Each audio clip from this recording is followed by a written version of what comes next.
эдгээр өвс тархинд юуг бүтээдэг гэж үзэл бодлоо өөрчлөх хүчийг бүтээдэг.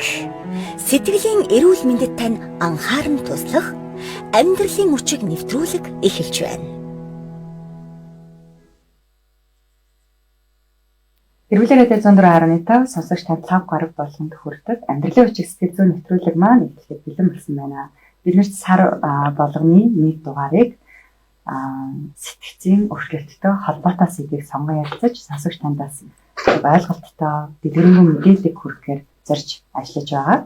За энэ яг агуулгынхаа хүрээнд бид нэр өнөөдөр бас нэгэн онцлог зочныг урьсан байна. За өнөөдөр бидэнтэй ярилцахаар мэргэжлийн талаас Better Mind нойргод сэтгэл заслын эмнэлгийн сэтгэл засалчимч мандах хэмж маань ирсэн байна. Танд өдрийн мэндийг хүргэе. Өдрийн мэнд. За зочинтой бас өдрийн мэндийг хүргэе. Өдрийн мэнд. За өнөөдөр бид нар ямар сэдвээр ярилцах вэ гэхээр шизоаффектив буюу одоо энийг юу гэж хэлэх ёстой вэ юм чи? Шизофренийн хүрээний эмгэг буюу шизофрен сэтгэлийн хөдлөлийн одоо хавсарсан эмгэг гэж орчуулж байна. Ерөнхийдөө энгийнээр бол шизофрен өвчин bipolar буюу сэтгэлийн хөдлөлийн хоёр тойлт эмгэг хоёрын хавсарсан эмгэг. За яг энэ агуулгын хүрээнд өнөөдөр бид нар ярилцахаар бэлэн болсон байгаа. За зочин маань онцлог зочин манаас өөрийгөө танилцуулаад эхлэе гэж. Би ч дээд болстой өвдөд 13 жил болж байгаа. Одоо өнчин гэр бүлийн баг за гэр бүлийн одоо би даш амьдрал нэг бас их сургуулиас хойш юм да. Одоо 38 настай. Одоо дүү маань дүүтрээс зүг амьдэрдэг гэсэн. Дүү маань тустаа гараад би даач амьдрал хавсан. Тэгээд алгуу хэнд тэгээд өөрийгөө амьдрал авчихсан бол чаддаг бүхнэл хийж байгаа л да. 13 жил өвдөд боллоо гэж та сайн хэллээ шүү дээ. Тэгэхээр 13 жилийн өмнө яг ямар үйл явдал болсон бэ? 13 жилийн өмнө чинь 13 жилээс өмнө бол би ч мөртөө өнжин гэж сайн хэлсэн шүү дээ.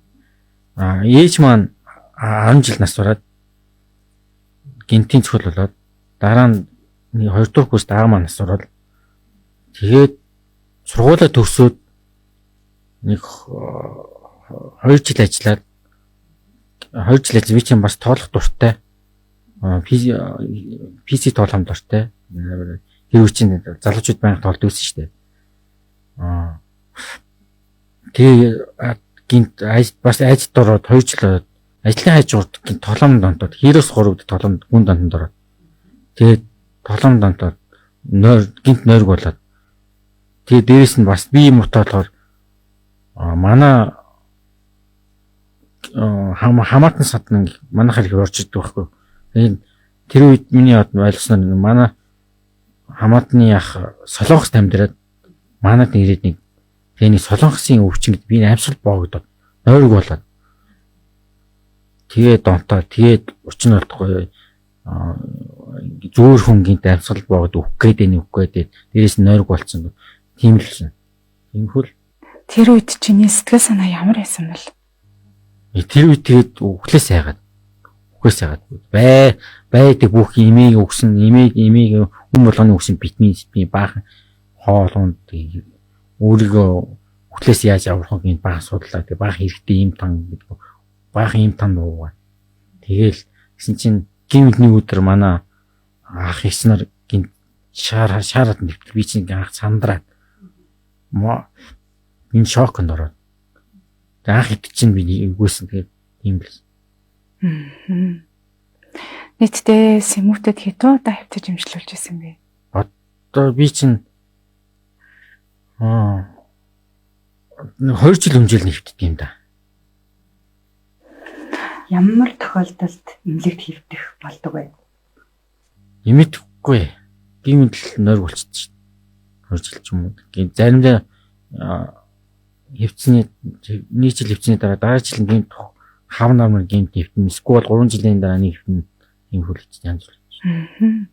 Тэгэхээр чиний хэвтэлт бол хайрцангуй хол цайтай юм байна шүү дээ. Эмээ сэтгэл санаа тогтворжуулах, нойр тогтворжуулах эмнүүдээ сайн удаг уу? Тогтмол ба шүү дээ. Ийм Тогтмол. Байнгын хяналттай эмээ тогтвортой удаг болохоор бас хэвтэлтийн зай хоол юм шүү дээ, тий. Түрүүн эмч сая зочин маань хэллээ шүү дээ, тий. Ээж нь насвараад би цочролд орсон. Дараа нь 2 дугаар курст ингээд аав нь нас барсан. Тэгээд донтолтонд орсон гэд тий. Тэгэхээр ерөнхийдөө энэ шизофрени төрлийн хүрээний эмг маань өөрөө хідээс хідэн наснд илэрдэг. Яг ямар тохиолдолд илэрч гарч ирдэг вэ? Ерөн шизофрени хүрээний эмггийн маань ихэнх тохиолдол буюу 60-аас 80% маань генийн шалтгаантай буюу одоо бидний тархинд байгаа генд маань бүтцийн өөрчлөлт үүснээс болж үүсдэгтэй. Тэр генийн өөрчлөлтийг агуулсан хүн болгон шизоаффектив буюу шизофрен эмгэгээр өвдөх албагүй. Тэр генийг амьдралын гинтийн цочирдон үйл явдал хайртай цэцний хүн маань өөд болох, найз бүсгүйгээсээ салах, сургуулаасаа гарах их хэмжээний мөнгө төгрөгийн өрөнд орох зэрэг мэтэр ийм цочирдон үйл явдлууд сэтэж гаргаж ирдэг. Ихэнх тохиолдлууд бол 18-аас 25 наснд хамгийн ихний сэтгэлийн хямралын тохиолдол илэрдэг. Тий. Тэгэхээр таны үед тэр хэдийн нэрээ хэдэн настай байсан? Би 2 дугаар курс гээл 20 дэсэн 21 ч юм. Хойлоо чинь төгсөөд 2 жил ажиллаж байгаад тий. Тэгээд өгөөл хямарсан гэж байна. 2 махта зүрс.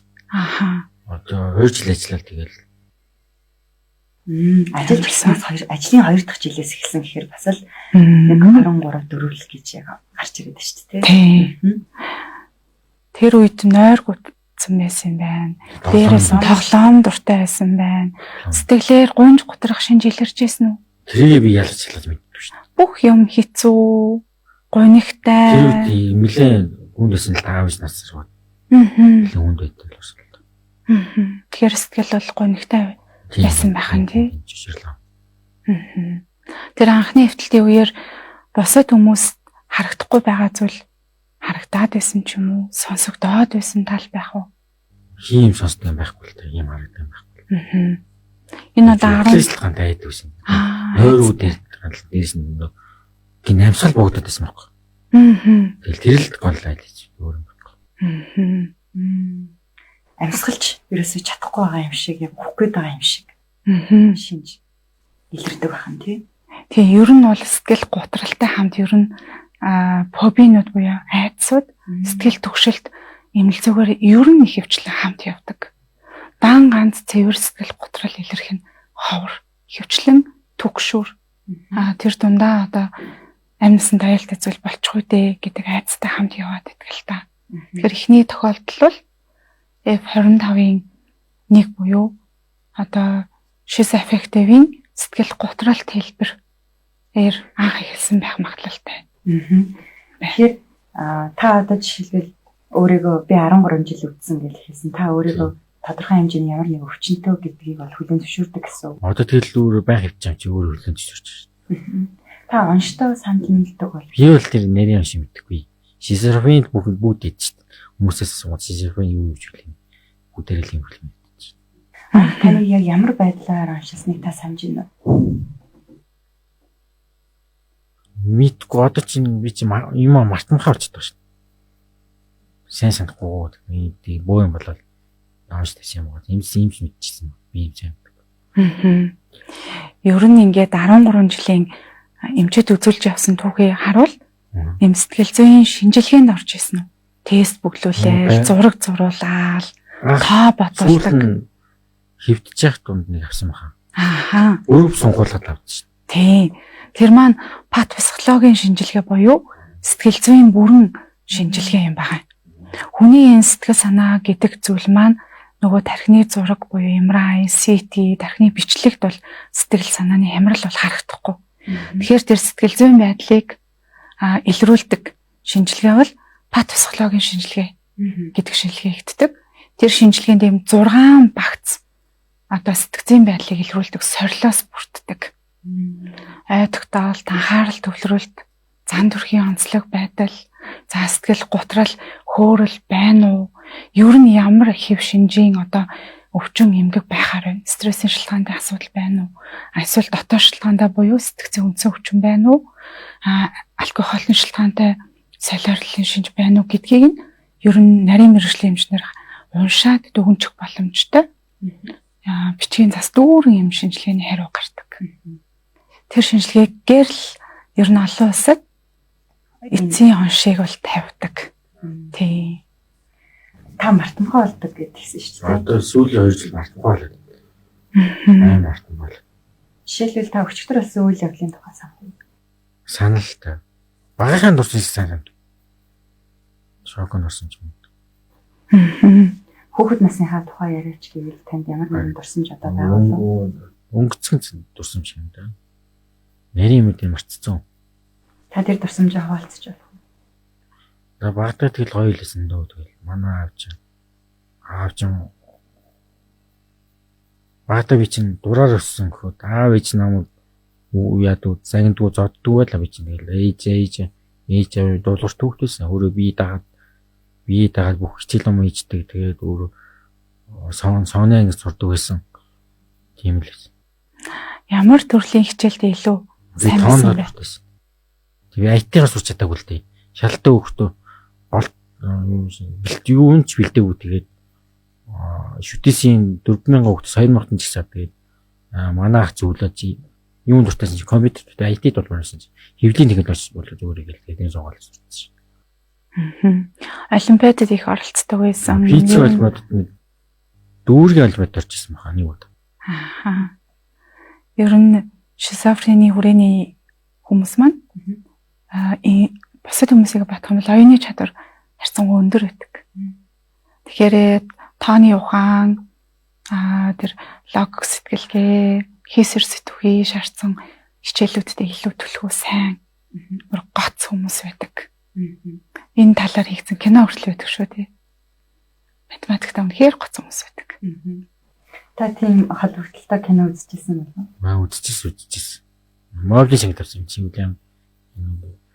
Хоёр математик суугаад залуу багш өөрийгөө тагнуулын юу лээ.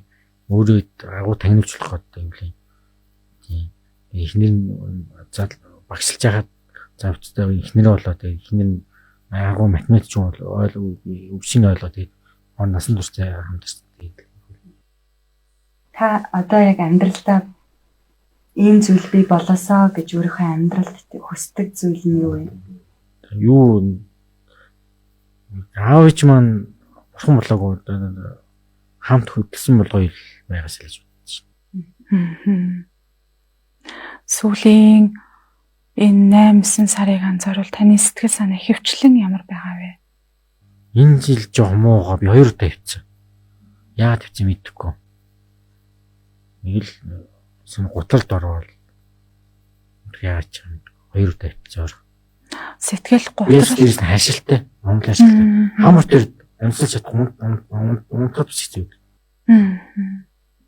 Сэтгэл гутралд орохоор танд ямар бодлоо төрдөг? Тийм сайн мэддэг юм. Энд чинь асуу би хэлж чаддаг. Би тэрийг ойлгодог. Бүх юм хэцүү юм шиг гонигтай. Гутрал гэдэг юм. Одоо сүүлийн тоохоо байсан л дөө. Тэгэл тийм зүйлдээ гэртээ би чинь гэртээ байнга байд юм чинь өөдөө хүн нөөдөө зүйлдээ ингэж өвчсөн угсан ч тийм гэж бодоод юм хүлээж. Юм хийх итвэх хэрч хүчин тэр гутралд орсон үед буурах уу? Намайг манай дүү ойлгохгүй байхгүй. Би чинь дүүтэй цуг юм шиг дүү мөн тусдаарсан. Дүү мөн ойлгохгүй л дээ. Би чинь сүүлдээ балаа яаж ухаантайгаар өхөн мөхтлээ бодоол. Балаа бодож юм бол. Та сая дүү ойлгодгүй гэсэн шүү дээ. Дүү яг жишээлбэл таны эргэн тойронд байгаа хүн яг юуг ойлгосоо гэж та хүсдэг юм бэ? Манай дүү чинь ажил хийдэг болохоор юу үзэхгүй. Эрүүл мэндийн төвлөрөл үүсэхгүй. Мэдээ үүсэхгүй. Яг тийм мэржлийн дагуу л ажилладаг болоод энэ нарийн шинийг мэддэхгүй.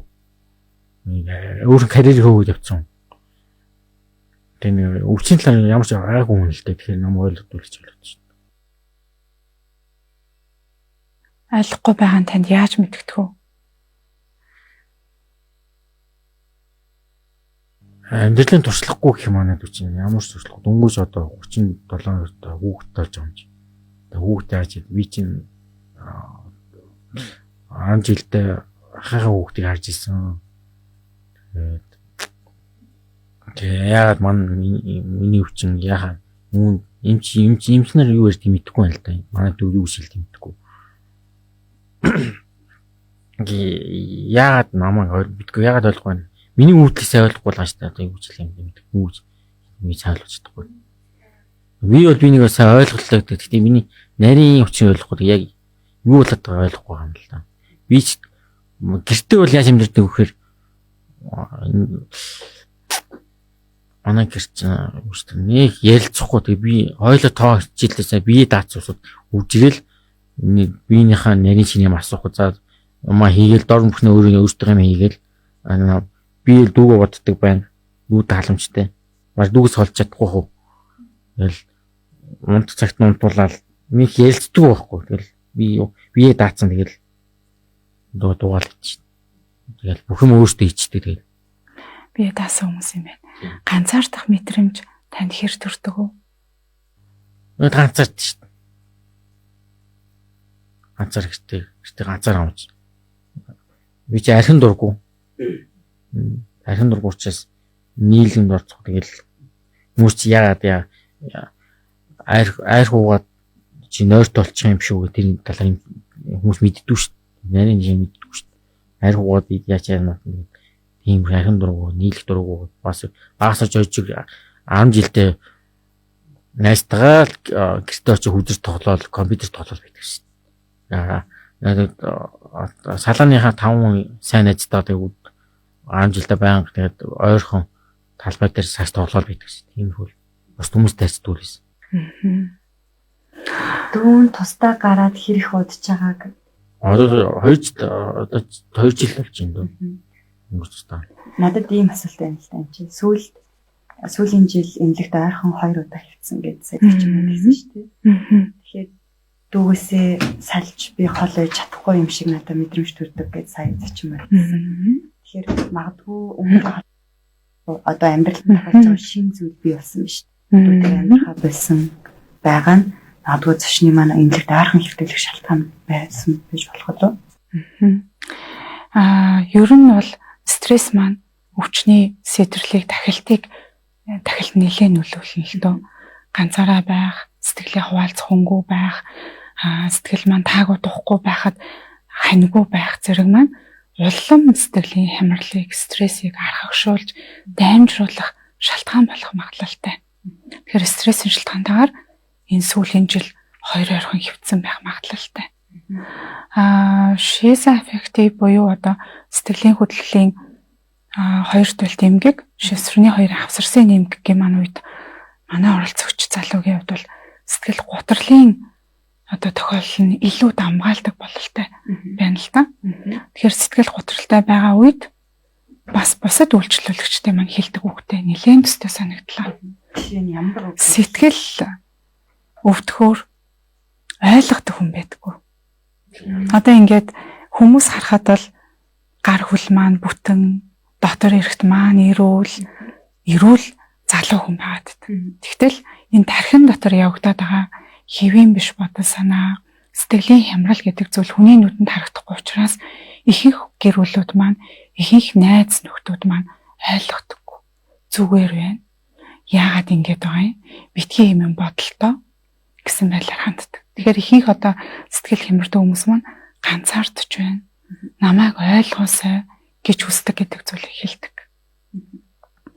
Тэгэхээр сэтгэлийн хямрал гэдэг бол бидний өөрсдийн хүслээр албаар хямраад байгаа зүйл биш. Энэ цаанаасаа юм нүдэнд харагдахгүй ч гэсэн бодитын солилцооны хямрал тархинд үүсээд байгаа маа. Тэгэхээр энэ бодиттой өвчин гар хөл хугардагтай адилхан, дотор эргэтэн өвддөгтэй адилхан бодиттой хямрал юм аа. Тэгэхээр сэтгэл өвдөн гэдэг бол биеийн өвчнөөс илүү хүнийг эмзэг болгодог, илүү мэдрэмдгийн ямархан гомдомтгой болгодог, Тийм болохоор хин нэгэн сэтгэл нь ямарсан хүн байгаа бол илүү тэр хүнийг ойлгох гэж илтгэх зөөлөн хандаасаа гэж хүсдэг. Ганцаардлгүй яах гэдэг. Тэр та юу хийдэг вэ? Би чинь өөр хэлэлдэггүй бүх юм хийдүүлэхдээ дуртай юм хийдэг шин. Та дуртай юмнуудаа хийж болох уу? Дуртай юм чинь мэдээ үздэг, цагс үздэг, дуу сонсдог, үзэр тоглолдог.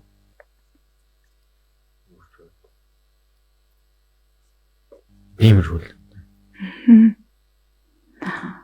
Сүүлээд хоол ундандаа хэр дуртай байна? Хоол ундаас татгалзахгүй би үүсэх дург.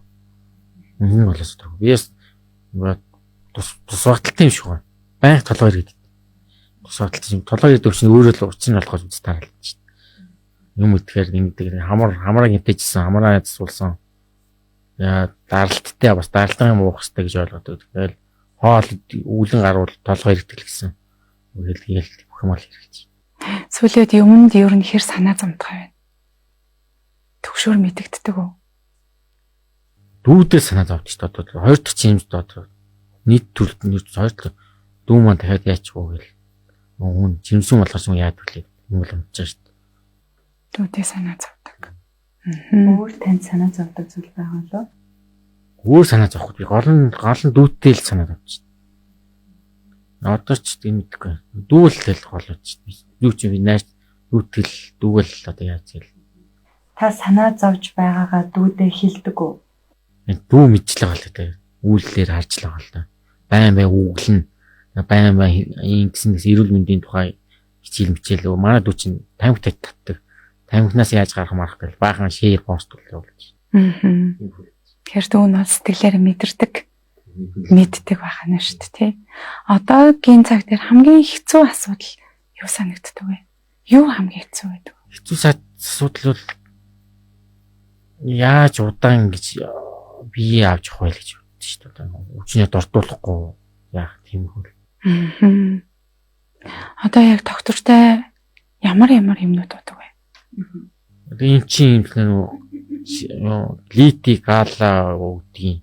Би чинь ганцхан юм таардаг юм. Эмчнэр мэдж байгаа. Тэтэрцэн. Тэтэрцэнээс өөр унтахгүй шүү дээ би чинь. Яг хаяа гахад энэ тас ковид үед тэтэрцэн тасар чинь ямар нэг үүдээс юм мэдэхгүй. Унтаал шүү дээ.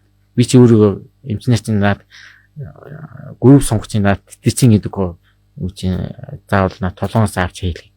Бүх юм таанаа л гэж хэлж. Би бол тэтэрцэн анх чинь орт тэтэрцэн байсан. Энэ тэтэрцэнд орт энэ тэтцэн их тунгаар уж галдээ орт тэтцэн сайн гэж сайн байсан л да ихлэн нэр удуулсан ч одоо энэ тэтцэн чинь 3-ыг уж байгаа шүү дээ 25 мг-тай шүү дээ 3-ыг уж байгаа. Тэгээ гала лити 2-оо өдөр алга уух уу? Тэгэл эхний 10 жил хөвцсний мараснаас нь уух хадад татж байгаа л тэгэл геймд намар нойр болохоор тэрийг аргамж аваад нэг нь угаалт гээл. Имлэг очихгүй л эхлээд өөрөө орлогын юм л дээ. Арга марал тэгэл имлэг төрчих. Ер нь ингээ сая энэ жилдээ 2 хэвцэн гэсэн шүү дээ. Энэ хэвтэлтийн хооронд юмнуудаа ууж исэн үү? Тэг анхны хэвтэлтээс хойш бол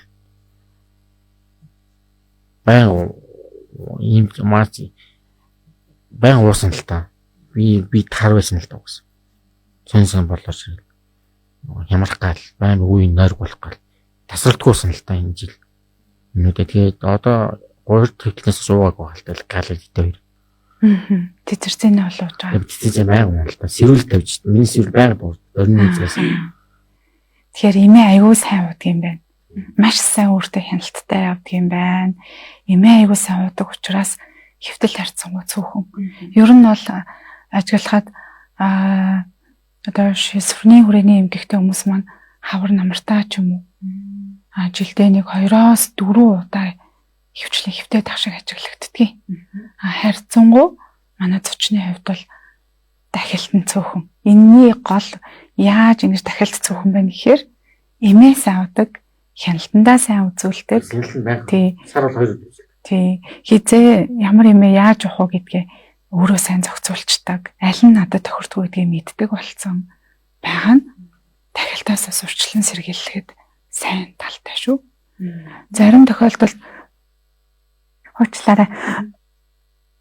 Бүр ингээд огт сүүлийн 3-4 жил огт эмнэлэг твтээгүй яг төстэй онштой хүмүүс хүртэл байдаг.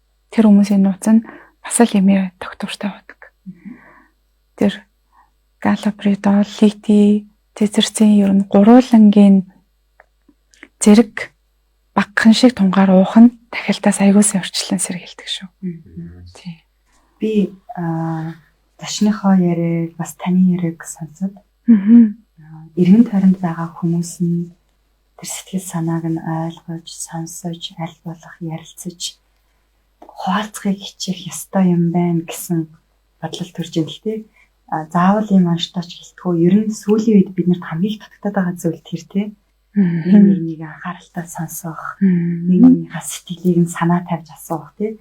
Өнөөдөр дажгүй юу? Ямар хэлсэн зөвөрөө тий гэдэг үг хүртлээр бид нэр татчихэдэг штэ тийм ээ. Тэгэхээр яг л үүнтэй адилхан бас сэтгэлийг нь ингээд сонсож, хуваалцаж, аль болох ярилцахыг хичээж явах хэрэгтэй юм байна гэж гэсэн бодлол төрж ин л та надад. Тийм шүү. Одоо сүүлийн жилүүдэд амьд харилцаа их багасаад байгаа шүү дээ. Тий. Түрүүн та хэлсэн шүү дээ нэг халт амиа хорлох ерөн заримдаа яаж хөх талаар их бодоод гэж. Амиа хорлох.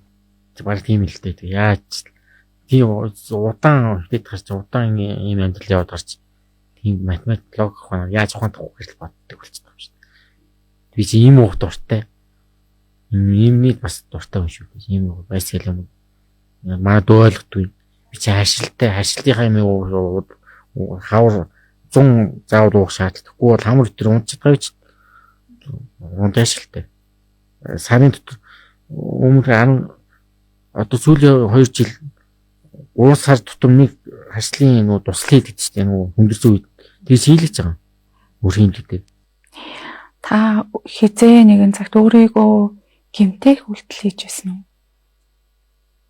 Гэмтэх үйлдэл хийж байгаагүй. Хийж байгаагүй. Хийж одоо л тэгэл тийм л бодлооч яаж энэ зурдаан чинь яаж ухаантайгаар өгөх вэ гэсэн. Та түрүү хэлсэн шүү дээ. Ухаантайгаар өгөх тэр бодлоод янз бүрийн бодлоод байгаа шүү дээ. Тэгэхээр нэгийг нь гаргаж ирээд бидэнд тохиолцож болох. Жишээ нь ингээд ингэх юм бол энэ одоо таны бодоод байгаа ухаантай авах арга юм байна гэж. Яг л нэмэн дуртай болохоор яаж байгаа юм ууж байгаа гэж бодсон. Им уусраад тэгээд илэг мод гэж ойлгочтой. Илэг зүрх мэдэх юм шиг. Илэг модод имснэр чи ийм болох нойрны юм лит 2 л үүдч тэгээд имлэгдээ чи бас тийм өгдөг шүү дээ. Даалны юм өгдөг. Ажлын юм өгдөг. Та ийм олон жилийн одоо ингээд яваад ахаар гэж хэлсэн шүү дээ. Яг хамгийн бэрхшээлтэй зүйл танд яг юу гэдэг юм бол яг ямар үед гарч ирдэг юм бол гэдэг юм уу гэж ойлгох юм. Чи өөрийгөө өвчний талаар судалж байгаа.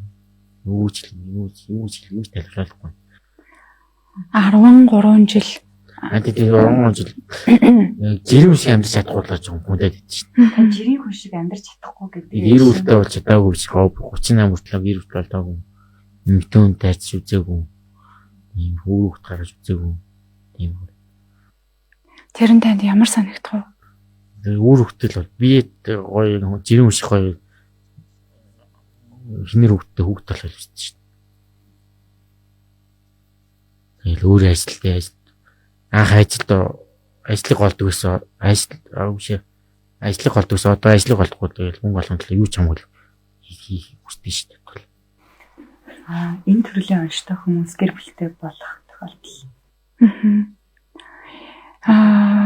Гэр бүлтэй болох тохиолдол мэдээж байгаа. Хүүхдтэй болж болно. F25-2-ын хувьд бол шизоид личносттэй хүмүүс байдаг л да. Шизоид личност гэрээ цэвэр интроверт төрлийн нэлээд зожиг, ганцаардмал, нэлээд дотогшоогоо тэгээд ийм анх би чинь юм ярьдгүй дуу гэсэн. Одоо хэлэн дараа ярьдгүй чиглэл ярьдгүй. Тэгэхээр сэрний дотогшоогоо тэгээд ийм нэг ганцаараа цөөхүүлээ байх нь илүү тухтай мэдрэмж төрүүлдэг учраас тэр байдал маань гэр бүлтэй болоход, найз охинтой болоход саад болоод хандлагатай.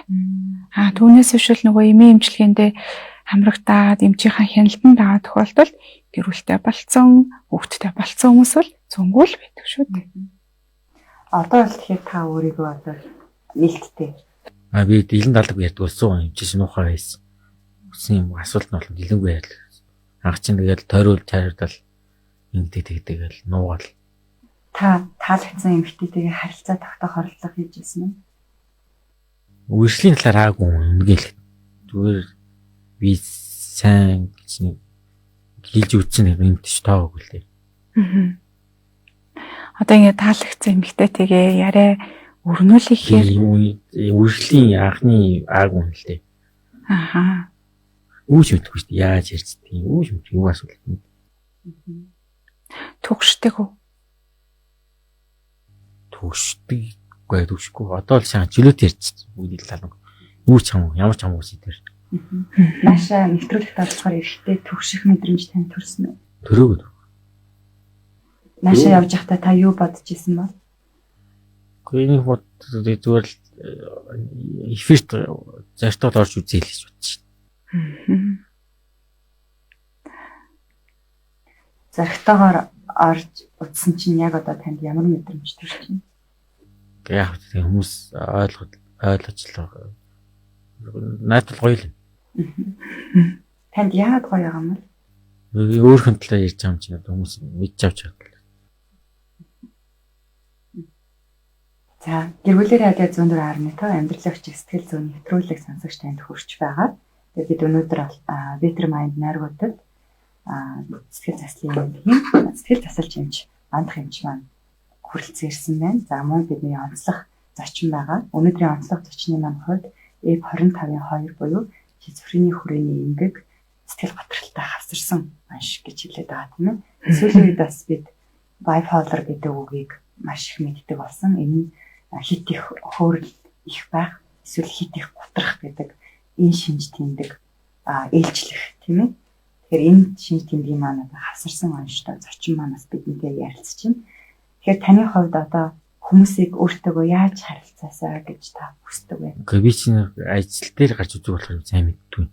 Хамаатан садтай хүрээлэлд яаж хийдэг манай өдрийн мэд болохоор нэг гоё эвтэл ярьчихдээ шүү дээ. Маш их даа. Ажлын карьер байхгүй хүмүүст яаж хийдэг би даагүй юм л дээ. Тэрэн дээр эхлүүлнэ гэд бодохоор оролцох хийжсэн үү та? Би чинь тэгэл өөрөө би даацсан болохоор тэгээд би ч 2 жил яахад компьютераас мосоо хөдөл компьютераас уусаад тарсан шүү дээ. Би чи хэвлийн технологи мэргэжилтэй юм чи. Ном дээр ажилт юм чи. Тэгэл байнга компьютерс усгаж захиалгын хийсэн болгоны хийгээл компьютераар тэгэл чадахгүй мухаал байж дээ. Байнга л компьютерс. Тэгэхээр та хамт олонтой байсан гэсэн үг. Тэгээ хамт олонны найс хэлт тэгээд одоо хүмүүс хооронд яаж ярьцдаг ямар үйл гараад ямар үйл хийгээд ямар үйлдэл нь одоо ямар ч тааж мэдхгүй шүү дээ. Нарийн ч мэдхгүй шүү дээ. Тэгэл компьютераар хийсэн болгоны тэгэл компьютераар тэгээ байг суудаг шүү дээ. Өөрөөр би дагаж сурч юм. Ажил хийх, хамт олонтой болох, буцаад мэргэжлэрээ ажиллах сонирхол байдаг уу? Одоо хийх гэж орж үзэж байгаа багштай хэлээд бас би тэр үе чинь арай алгаар танилаар ордог юм шиг. Одоо багштай хэлээд өөршин гэрээ орцог ажиллаж удаалах шин. Сэмүүтэд хөвтөж байгаа үед ямар байдаг вэ? Сэтгэл санаа. Сэтгцэн эрүүл мэндийн өмсний төвд хөвтөн эмчилүүлж байгаа үед таны сэтгэл санаа ямар байдаг вэ? Ямар санагдсан? 100 тэгэл хавар байнг хөвтдөг болохоор. Яа. 100 хамрын ажилтаа болж хэцүү байдаг юм. Бүхэн өөрөө зохицуулж би гэр орно авч юм. Бүхэн өөрөө зохицуул, өвчнөө зохицуулна. Бүхэн зохицуулна.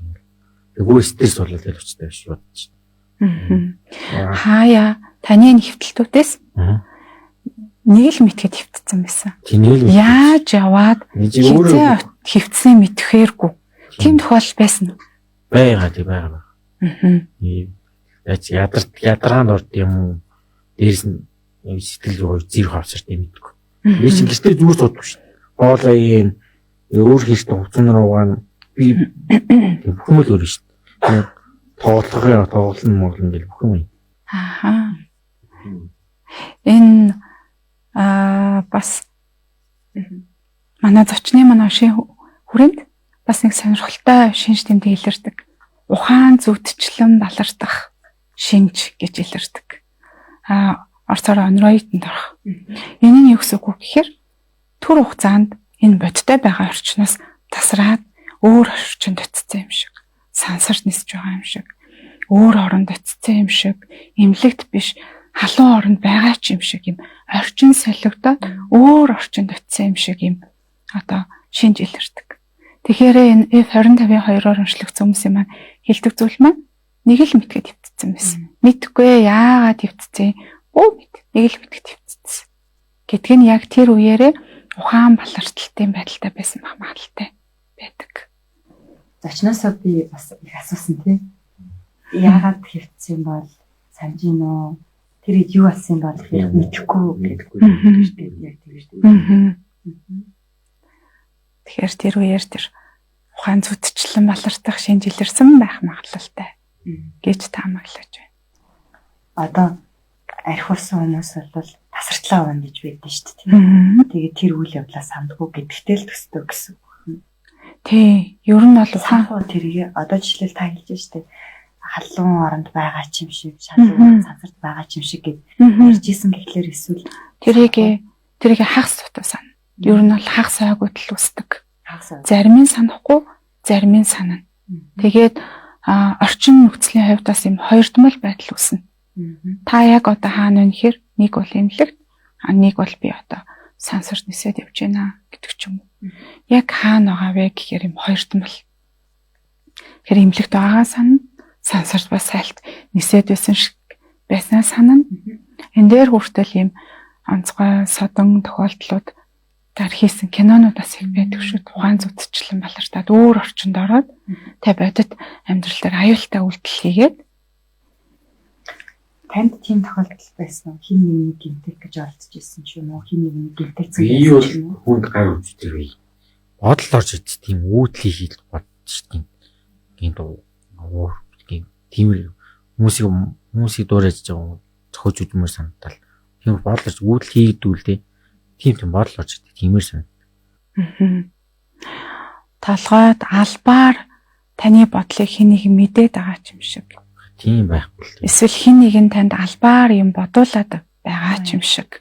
Тийм мэдрэмж төрдөг үү? Гүг тийж боддог шүү дээ. Би л өөр ханаар л авч идэж. Би л юу гэж магадгүй. Толгоонд би бас олон тэр үчин бааваа чимэхэл хүн толгойг байц. Энд миний чинь он том ихтэй. Толгоонд гинт л авчихсан юм даа. Тэгээд жон өөргөө үүсэн толгойн гинт авсан чинь үүждэг толгойн гинт ч үүдэг. Таны эргэн тойрны гэр бүлд ч юм уу яг тань шиг шинж тэмдэгтэй хүмүүс байдаг болов. Одоо өвөө эмээ юу гэх юм те. Бага. Манай аав бас надтай адилхан. Эмээ бас надтай адилхан. Эмээ миний бодлоор бол жинсэн багтай хийн ихтэй бас нэг жоон хямарч байсан. Аавах маань мэддэг, аавахын төв мэддэг унаач чи байсан. Гэж сонсч байсан. Би өөрөө харж ирсэн л амьдарч ирсэн. Хэдэн настай хахтаа авахтаа амьдарч ирсэн юм бэ? 10 жилдээ цугны хашаа нэжсэн. Та одоо яадаг ямар үйлдэл гаргадаг гэсэн юм санаж. Тустай ид болохоор сайн мэдэхгүй л дээ. Уртаа олцсон байдаг. Тэдний сайн мэдэхгүй. Манай аав сайн мэдж байгаа. Багтаас болоод сайн мэддгүй шүү дээ өөрийн үчинд. Хямардаг л гэж сонсч байсан. Мэдчихсэн. Та ойрын хугацаанд одоо хамгийн хийхийг хүсэж байгаа зүйл юу аа вэ? Одоо бол өөрхийн амьдралыг л бодмоор шүү дээ. Ажил хийгээд үр хөвтэй болмоор шүү дээ. Эхнэр хөвтэй. Тэр бүхэн биелэн, гэр орон биелэн. Бүхэн байлан байгаа л дээ. Тэр хүслээ биелүүлэхэд аавдсан гэр орон сууц байгаа л дээ. Тэр та хүслээ биелүүлэхэд юу саатуулж байна? Өөрийн чамаал хэрэгтэй ч үст. Өөрхөн яаж өвчнө хөндрүүлэхгүй яаж зохицуулах арга ханал хэрэгтэй шүү дээ. Ийм уугаад ийм тогтмол уугаад яаж чийл 2 жил нар хөвчдөө шүү дээ би хаад. ямар ч юм ойлгохгүй. Ямар дэглэм яаж юу донтохгүй байх юм. Яаж юм үзээ яаж цагийн минжүүд яаж хиймэдэггүй. Гэтэ хичнээн хичээсэн ч гэсэн бодлогод 2 жилийн дараа хөвтчихдэг гэж байна чинь. Тэр 2 жилийн дараа ингээ хөвтөхтэй өмнө нь нэг хэсэг хугацаанд гайгүй болцсон юм чи ингээ тайшраад эмнүүдээ болцсон байсан ч юм. Нөөж юм хизээсэлж байгаа. Тасалж байгаагүй. Гэтэ нөгөө галалитийг л тасалдаг. Ер нь бол хамгийн чухал юм чинь галабридол лити 2 маань байхгүй юу? Тэр лити гала ухаа чинь юм хийж чаддгүй шүү дээ. Хөшүүн болчихсон шүү дээ. Тий. Гэхдээ би дургүйд. Сүүлийн үед галабридол уусан чадна л да. Аха. Галабридол бол жаахан хүчтэй юмдээ ордог. Гэхдээ яг тохирсон үндэ бол үнэхээр сайн. Яг одоо таны оншны хамгийн гол юм бол галабридол. Галабридол уухад танд эвгүй байдаг бол эвгүй байдаг бол ариберисол, респиридон гэх мэт яг төстэй зөөлрөө савилбарууд нь байдаг. Хамгийн гол юм нь энэ галабридолын төрлийн юмнууд. Дараагийнх нь лити нөгөө сэтгэлийн хөдөлгөөний маань тогтворжуулна. Готруулахгүй, хөөрүүлэхгүй, гой балансыг бариулаад тогтворжуулж өгдөг нь лити. Энэ хоёр дахь ач холбогдолтой. Гурав дахь нь цэцэрсэн буюу тайвшруулангаа нойрыг хүргэдэг юм байна. Тэгэхээр та яаж хамгаалах ойлгож таа яаж хамгаалах. Манай зочны хувьд би чинь тоглоом дурдсан. нэгэн зүйл бодох юм чи. Би тоглоом дурдсан. Тоглоом дуртай. Таны одоо уудаг энэ 3 юм бол гуруула донтоолох үйлчлэгээ бол байхгүй. Цэцэрсэн бүгдээ өөр имний донтол биш юм. Би чинь тоглох дуртай. PC тоглох дуртай. Яаж ч тоглох дуртай. Одоо өдөрт хэдэн цаг тоглох вэ? Би чинь насаараа StarCraft тоглож юм л та. Тэгэл орой яг шөнийн 4 цаг чи Европ сервер тоглох. Тоглоно. Би англитай. Дээд мэржтэй харьцаа тоглох юм л. Чит мит байхгүй. Яг бас тоглох юм. Одоо тэгээ ойлгох тийшээ хамчлаа. Анх чинь тэгэл StarCraft тэгэл анх үнэтэйсэн юм. Тэгээд 5 жилийн өмнө. Тэгээд 4 жилийн өмнө нэг болоод тэрийг мэдээд сүүлд нь мэдээд би чинь StarCraft 1-ийн 10 жилдээ хамаатсаатанд үйл үүтэй эртний үйлдээ байн ходж таад байсан. Тэгэл оройтой бол шөнийн 4 цагт тусаад яаж ч толгой санагдчих. Тэгэхээр энд бас давхар нэг асуудал байна тий. Тэгээд сая энэ ч маань маш чухал зөвлөгөөг өгчлөө гэж би бодлоо. Хоёлаа хамгийн чухал одоо чухлын хамгийн чухлыгаа хойш нь тавиад хоёр дахь чухлыгаа хаяад аваад тэгээд яг 90-ээр 3 дахь чухлыгаа бол тогтмол угаад байгаа. Тэгэхээр дахилдаас урьдчилан сэргийлж болно. Тэхийн тулд хамгийн нэгдүгээр гол зарчим бол өөртөө тохирдог, зовир баг үсгдэг, үр дүн сайтай эмээ эмчээр сонгуулаад уух хэрэгтэй. Тэгвэл эмчээ саяны нөгөө галагийн зөөлрөөсөө холбоод тэрний зөөлрөөсөн хувилбарыг манай зочин хэрэглэж үзэх хэрэгтэй. Тийм болно. Одоо чинь дэх үед бол хэдхэн төрлийн юмнууд байдаг байсан. Сүүлийн жилүүдэд энэ дэлхийн хамгийн сүүлийн үеийн нийтлэг хэрэглэгддэг гаж нөлөө багтай айтаахан үйлдэлтэй юмнууд ороод ирсэн шүү дээ. Тэгэхээр нэг нь болохгүй маа гэхэд дараагийнх нь болж л таарна. Тэгэл хуучнаараа дэмжнэ гэж байна юм чинь. Гаалгаал үүдчихдэг. Тэгээ тохирсон юм ээ. Хаширч дург болчих. Тэгээ гала бол үнэхээр цочмог юм солиоролтой байгаа үед л үнэхээр богино хугацаанд маш сайн дардаг юм. Ихэнх хүндээ айтаахан таардаг. Зарим нэг хүмүүстэй ингээд гаш нөлөөлөрхөд байдаг. Нэгдүгээр зарчим эмээ уух юм бол одоо таны онш насаар л хэний амьдралтай амьдралж болж. Тий. Одоо энэ дээрээ баригдаад дахиухгүйгээр тий сэргүүлэх боломжтой. Хоёрдугаарт энэ төр сэтгэлийн ямрыг сэтрээдэг нэг зүйл бол нойргууд байх. Нөгөө уул нойр хүрээд миний нойр улам би чинь шингийн ухт болтол шүн заавал бас шийдэх. Тэгэхээр нойр сэргэж юм бас. Тэгэхээр тий амьдралын ер нь бол буруу хэв маягтай холбоотойгоор шөндөө унтах цагаараа видео тоглоом тоглох ч юм уу, Шингийн гадуур явах ч юм уу, шингийн юм уух ч юм уу, тийм байдлаар шөнийн нойрыг алдагдуулах тийм буруу юм яг байгаа. алдтуул нэг өдрийн нэрийг бичгүүл үздэг л дээ. Яаж уруу татсан шүн бичийн шүн яаж нэг өдрийн яг заавал авдаг л дээ. Ер нь нойргуудалтай л удах юм бол дараагийнх нь готрал юм уу, хөөрөл, сэтгэлийн хямрал руу шилжиж гэдэг талтай. Тэгэхээр нойроо ажиглаж авах хэрэгтэй. Гуравт нь алкогольны төрлийн уух зүйлүүд. Пив, вино, арх эдгээр бол өстой сэтрэлтэнд бол нэлээд нөлөөлдөг. Гэтэ зочин маань эдгээрийг бол ерөөс Хэрэглэдэггүй. Дурггүй. Энэ бас сайн тал байгаа. Тийм байна. Магадгүй нэг удаан хугацаанд давталтай байдаг тийм. За бидний яриа энэ төрөйд өндөрлөж байна. Тэгэхээр амьдралаа хүч сэтгэл нэвтрүүлэх юм аа. Боловсрал авах өнөөдрийн нэвтрүүлэг сэтгцийн бас нэгэн төрлийн эмгэг хүчлэлээр бүгдээр хамтдаа аяллаа.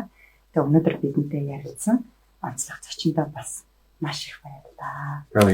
Баярлалаа. Бидний өнөөдрийн мэргэжлийн зөвлөгчөөр Better Mind нарийн сэтгэл заслын эмнэлгийн сэтгэл засалчинч Мандаханч байлаа. Танд бас бидний үнэтэй цагаа зориулан гаргаж ирсэнд маш их талархаж байна. Баярлалаа. Ингээд үргэлжлүүлэн гэр бүл аяатаа 104.5-ийн нэвтрүүлэг мэдээлэлтэй та хамтдаа байгаараа түр баяртай.